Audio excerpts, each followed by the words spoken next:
You're listening to the Precision Shooting Podcast, discussing all aspects of precision and long-range rifle shooting. This episode is brought to you by Impact Dynamics. And now, over to your hosts. Well, hello and welcome to the Precision Shooting Podcast. My name is Rusty, and this is a very, very special episode.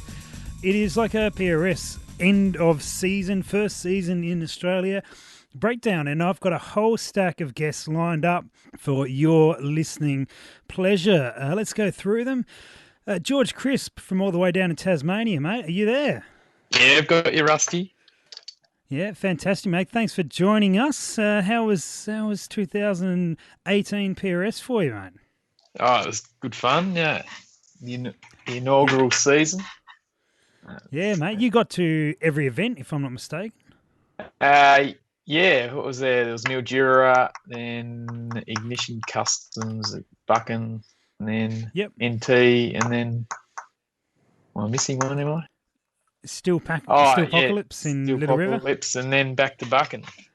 So. And then back to Buchan. So, well done, mate. It's a fair effort to travel all around the country from Tassie for all of them. Yeah, the NT one was a bit of a stretch, but I managed to get there.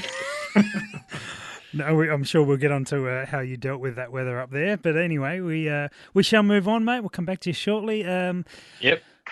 Oh, another open contender, or eventually open contender, Stephen Zilm from SA, the best place, although you're left-handed, so this has gone against you. Well, I'm not actually left-handed. I'm left-eye dominant, so I just try to make it harder for myself and just shoot off the left shoulder. It's a sympathy vote. No, I just try to challenge myself, I think. So I just need to sit on the tractor a bit more and just try to wink with the other eye. I think that's the goal. Or wear a pirate patch, whatever looks more appealing. I'm going to vote for the pirate patch. I'm going to definitely vote for the pirate patch, mate. Hey, this was an interesting season for you in that you started off in production, won 2 matches, and then got booted out. Yeah, well, I suppose it's good. It's not bad. It's good. You want to improve, don't you? It's definitely good to move up in open, and along comes with it is spending more money and just getting another bit more reliability there. Well, you didn't do too badly, mate. Sixth overall in open, having moved out of production, mate. So I'm pretty sure you can't complain about that. That's pretty impressive. Absolutely not. It was the that helped me out. The double points. I think it was really helpful. Good job. And our Canadian friend who has been on the podcast before, Dave, how are you, mate? I am doing fantastic. How the hell are you doing? Going pretty darn good, mate. Talking to some really good people here. But you're here as well, and you were in production, finished 5th overall, mate. How did the year go for you? Bit of a frustrating one, given how I was shooting in some other disciplines this year, but overall, it was an awesome season. I really thoroughly enjoyed it, I gotta say. And did you get to every match as well? I most certainly did.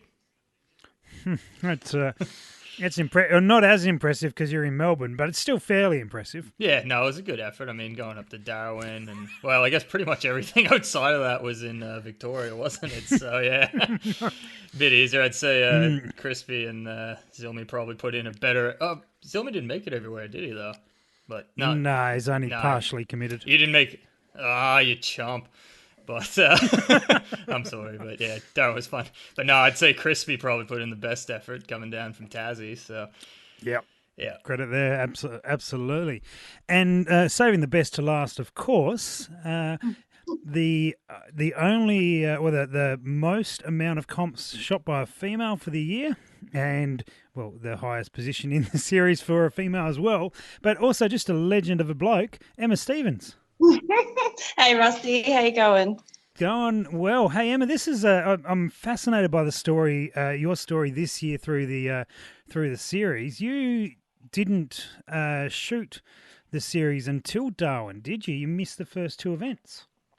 Yeah, so I was at Mildura, but wasn't really a part of it. RO'd at Buchan, which kind of made me realise that it's amazing. Well, let's clarify that you're very reluctantly RO'd at Buchan after a lot of pushing and negotiating. Yep, there was from two particular people, yes. Whoever that might be. Rusty and Greg, and it was great. Yeah, no, I'm glad I did it. It was really good. So then, Andrew was going up to Darwin anyway, so I thought, bugger it, I'll give it a go. And we should clarify who Andrew is. Andrew's your Andrew husband, Stevens, who has been on this podcast before. He has, and I think he's actually shot every PRS in Australia. I believe you are correct in that one as well. Yeah. Absolutely. Yeah, and then so Darwin was your first shoot. How did that go for you, first time into it after sort of observing it once or twice? It was nerve-wracking, I suppose you could say. Really, like, heaps harder than I thought it was going to be. But once I was done, I was like, I need to do that again. Yeah, it's certainly addictive.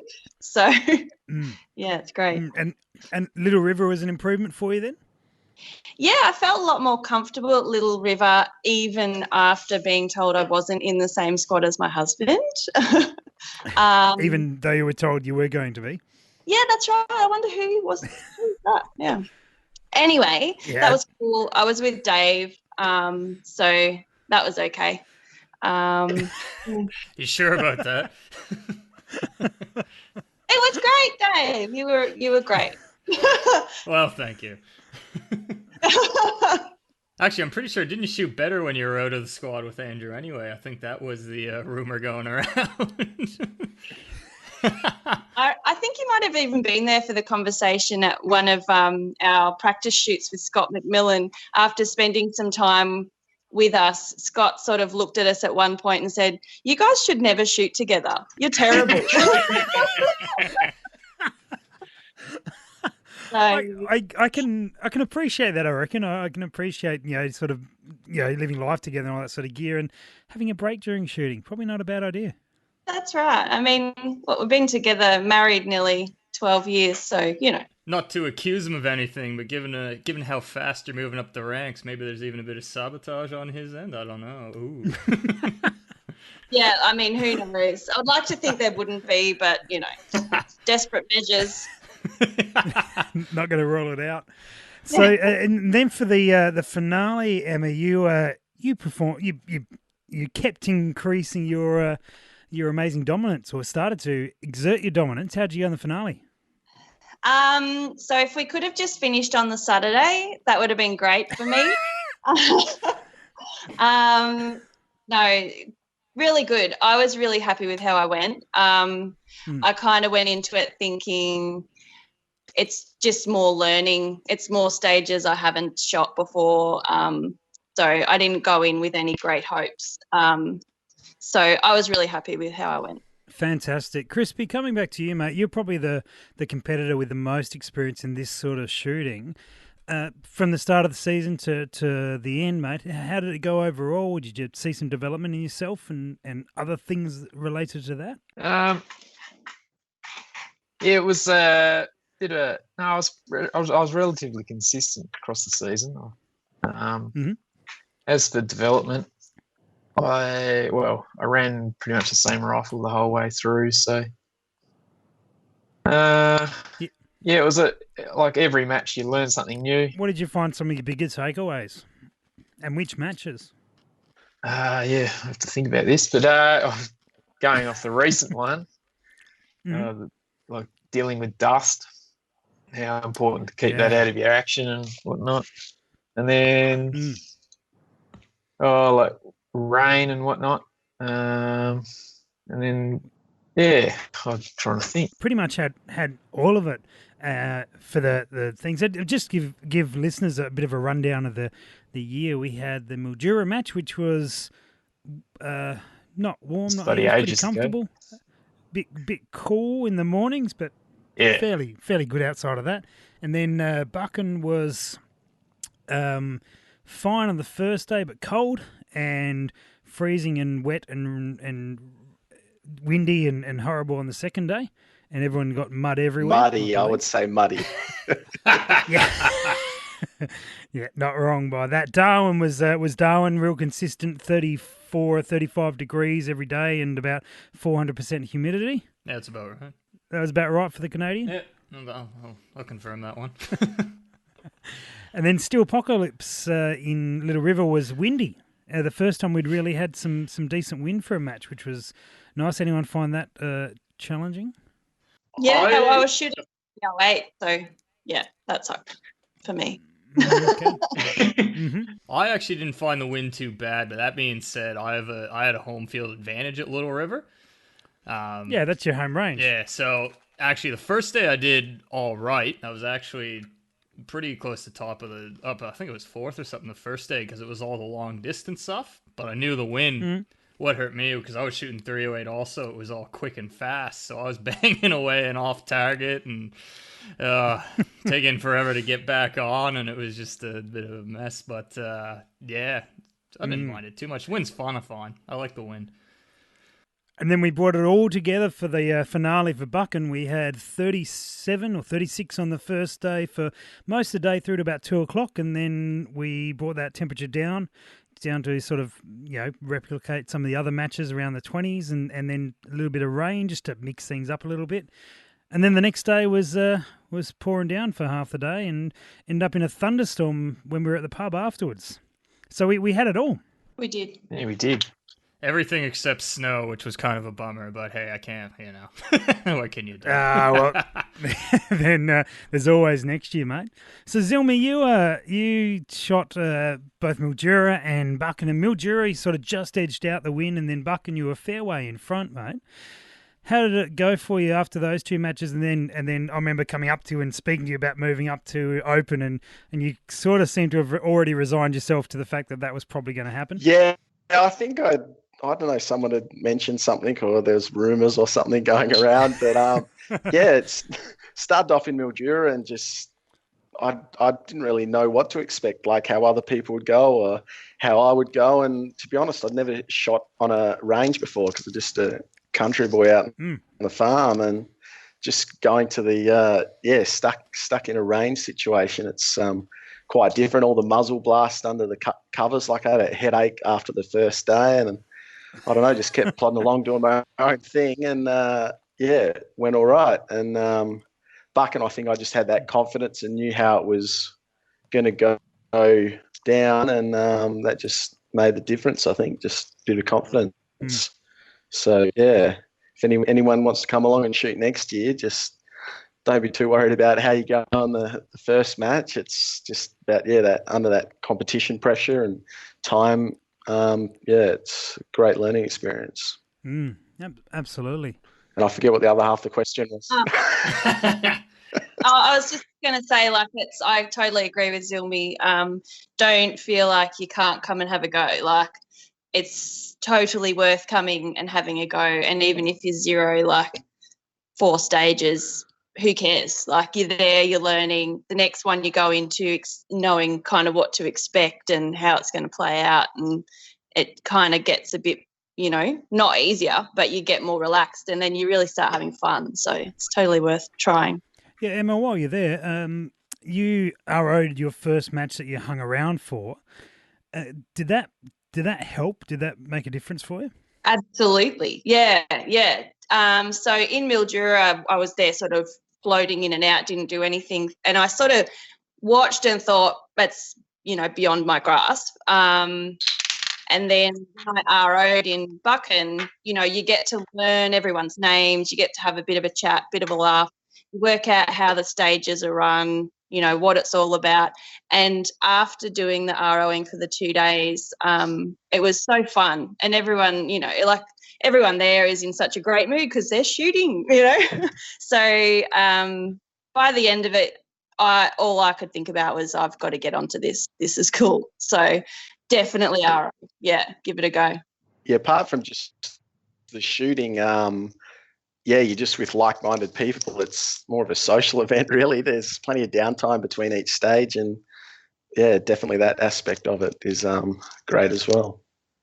Yeah. It's probably something I knew existed, but I didn't really get to feel that until the finale, where I didn't really have a lot of a role to play at finale, apart from annoy everyone on Facebook, which I think I did well. And so I actually got to hang out with the shooters and hang out in between stages, and certainly just that time you get to chat. And no wonder you guys get to know each other so well throughout the match, because you do chat, you talk about strategies and ideas, and you talk about complaining about the weather or the match director and all sorts of things. Or just heckling. Yeah. Yeah. Yeah, I think that's probably a pretty unique Australian aspect to it. Didn't see a lot of that in the States. So, some lessons you guys learnt. Crispy, have you thought of anything that perhaps are takeaways from any matches, mate? Yeah, well, I suppose it's a lot of it's in your mindset, really. Mm-hmm. Just dealing with because there's a lot of things to think about, like when you get to a stage like your dope, your parallax, just knowing what position you're going to get into, and how you're going to, sometimes a stage will be, you have to select a position, like there's no particular order, but you got to decide what order to do it in. And then you might have multiple range targets, so you've got to continually adjust your dope to be able to hit a target. So there's a lot going on, and it's easy to forget one or two things. That's what I've certainly had trouble with on a couple of stages. Like there's always one or two stages where you find that you either bomb or you just don't do it quite as well. Which always if you bomb one, you just don't want to let it get to you, do you? It's something that that's the other otherwise thing. you think about it for the rest of the day, and you go, "Oh, what the hell?" Yeah, absolutely. No, it can certainly get in your head, but learning how to deal with it and moving on, and so it's. Yeah, sometimes or often it's not. The shooting is relatively easy. I mean, if in most instances for many of those stages, if you put those same parameters around someone but took away the time and took away anyone watching, I think most guys would hit most targets most of the time. Put yourself in your own setting. You're fine. Yeah. I was just said there's a high caliber of shooters that like shooting. So if you make like one error and bomb a stage, that can cost the whole match type of thing. So it is, it can be like a very stressful thing in your head, but you just work through it and hope they bomb one too. which certainly happens. It definitely happens. Come back to a point that you were mentioning though, George. I know that one of the things I've certainly seen you do is with your arm board or arm strap or whatever you want to call it, rather than having data on there, you've got like the checklist of things to do prior to a stage. That's right? You're still running that? Oh, I didn't so much run it in the finale. I had it there, but I didn't really use it because I don't know. I was feeling, I was feeling more confident in what I had to do. Mm-hmm. I actually saw that list, and I may or may not have actually plagiarized it and put a routine on my dope card. At the end of the day, I didn't use it and completely ignored it. It was a pretty good idea in theory.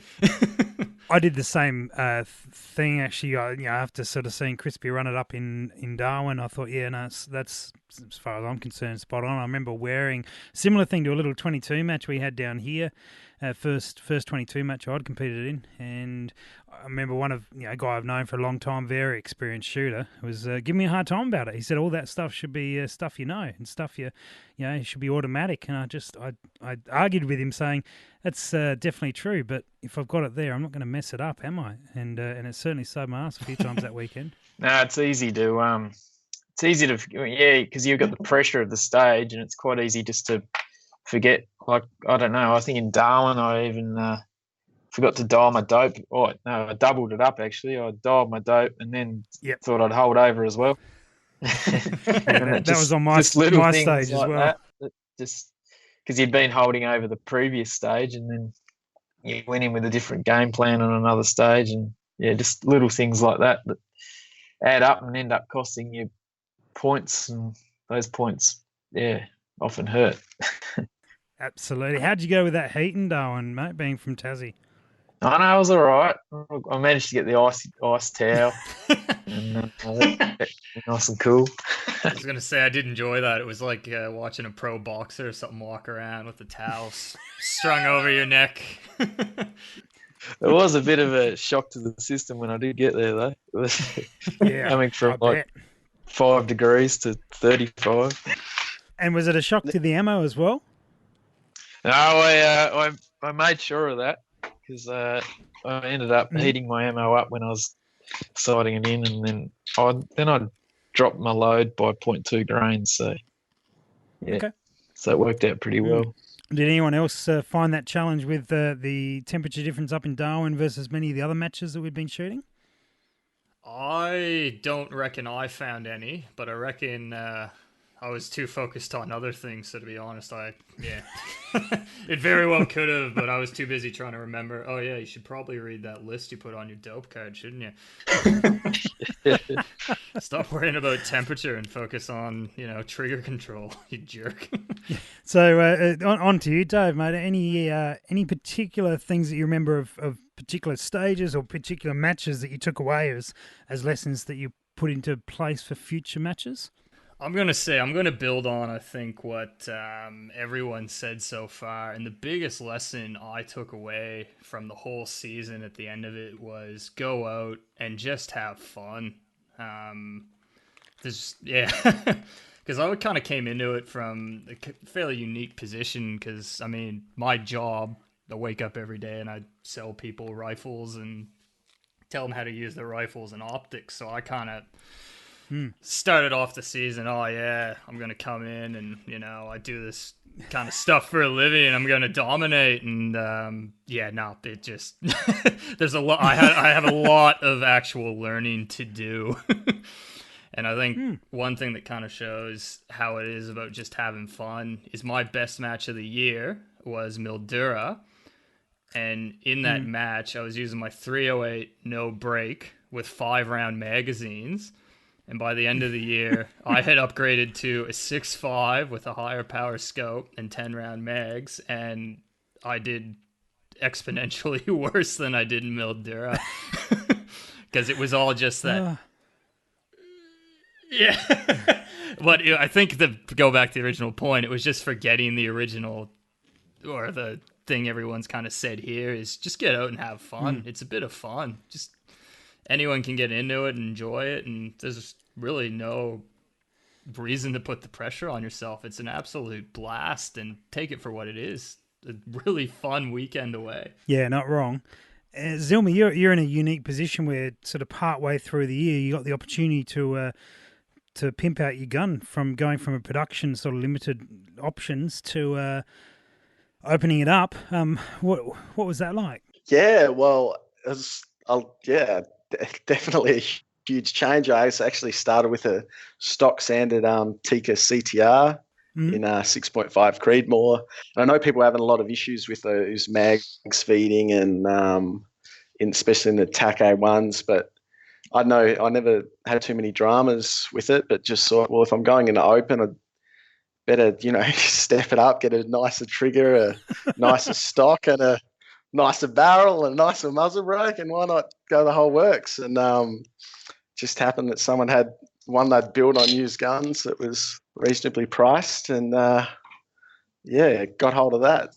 So sweet. Still, I just kept the 6.5 Creed because that's what I had all the reloading stuff for, and it's so much less recoil and just hand feel. It's definite improvement. Yeah, nice, mate. And I'm curious what calibers everyone is running. What about you, Emma? What did you end up running this year? So for the year, it was a 308. Mm-hmm. So just a T3, Tikka T3 Sporter. Basically Andrew's hand-me-down, which is fine. And it did me well. And then for the finale, I used Scott McMillan's TAC A1 in a 6.5 Creedmoor. So how did you find the change? Great. In a word? Glad you obeyed the rules of one-word answers only then. Great. Yeah. Excellent. Yeah. What about you, Dave? You did the same thing, didn't you? Very similar path to Emma, yeah. I started out first match 308, and actually every match except the finale 308, and I actually came across a bulk buy of some 175 grain projectiles, so I was hammering away with those. No break. And then the last match I also upgraded to a 6.5 Creedmoor and Attack A1, and yeah, I got to say the rifle shot absolutely fantastically. I've been kind of considering, like, nah, 308, nah, it'll do it. It's still good. The military uses it, all this. It's got to be a great cartridge. And then the first time I shot 6.5, I'm like, oh my God, this is amazing. I will never shoot 308 again. Yeah, yeah. I'm on the bandwagon. What about you, George? What were you running for the year? Yeah, I was running a 6.5 Creed as well. Yeah. Way to stand out from the crowd. Yeah. Yeah, you guys are all sheep. That's cool. We actually an episode that will be might be the following episode after this, I think, or it might be a couple afterwards. But we're basically going to be going through all the equipment that was used for the year. So for those listening, stay tuned to that one. We'll have the breakdown of who used what, and well, not who used what, but what was used, and all the different changes that went throughout the year. So that all is. Coming on board. That'd be good. I was going to say, what the pros use 2018, but we're not really pros, so that doesn't work, does it? Well, pros in is Australia, always, Australian pros. Yeah. Pros is always relative. No, what we've done this time around, although this will be in the future episode, is it's going to include everyone who shot the match, include all the equipment, and then we'll probably break out the top guys into a sort of a different section within that, so you can see a bit of a balance, which should be interesting. I wanted to get your takes. Are there any memorable stages, either for all the right reasons or the wrong reasons? Emma, what about we start with you? First time doing this stuff. Anything that stood out? Yeah. So my first stage in Darwin, the Donkey Kong with the barrels, I loved that. I thought that was really good. And then also the chair at Buchan. Can't go past the chair. The chair. Yeah. Right. Nice. That sounds quite a challenge. Tell us more about the chair. So it's suspended, so it sort of floats around, and then you've got to put your rifle on a chain.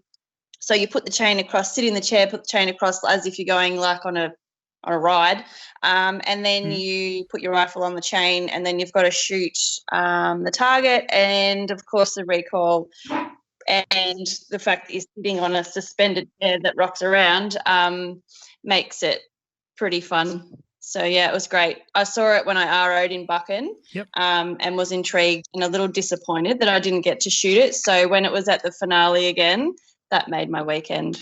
I was stoked. Yeah, fantastic. That chair can go jam it just quietly. What was your experience with that, Zilmy? I don't know what I got on the chair, but anyway. I'm pretty sure I zeroed it the first time, and the second time I may have got 1 or 2 points, but if I had just got a couple more, I would have maybe have bet Emma's husband Andrew in the last match. So yeah, that chair can jam it. No, the chair's great.